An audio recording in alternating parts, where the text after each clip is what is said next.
各位，天文台喺夜晚7點10分發出3號強風信號。喺夜晚9點鐘嘅時候呢，強烈熱帶風暴卡努呢係集結喺香港嘅東南，大約係590公里，預料會向西北移動，時速就大約係20公里，移向海南島至到雷州半島附近一帶㗎。根據而家嘅預測路徑呢，卡努呢就係聽日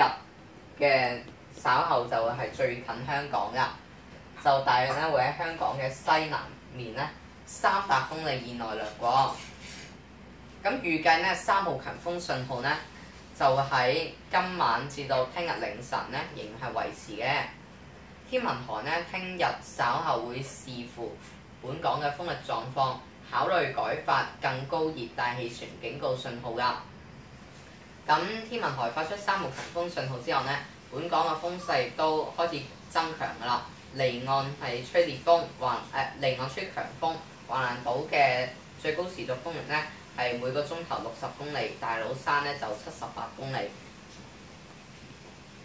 至於香港今晚同埋聽日嘅天氣都幾差下㗎，會係吹強風程度嘅北風啦。聽日呢會漸轉吹東至到東北風，離岸同高地係會間中吹烈風，海面亦會有大浪同湧浪㗎。氣温係介乎喺22至到25度，咁天色當然會係密雲同埋有驟雨，同埋會有狂風啦。咁所以呢，市民呢聽朝早返工返學啊，或者你哋要去外出嘅話呢，就要留意住天文台發布最新熱帶氣旋消息啦。好啦，展望再耐啲咧，星期一呢初時風勢都比較大，同埋有狂風大驟雨。咁但係呢，之後幾日呢，隨住卡努係逐漸遠離本港呢，天色係會逐漸好轉㗎啦。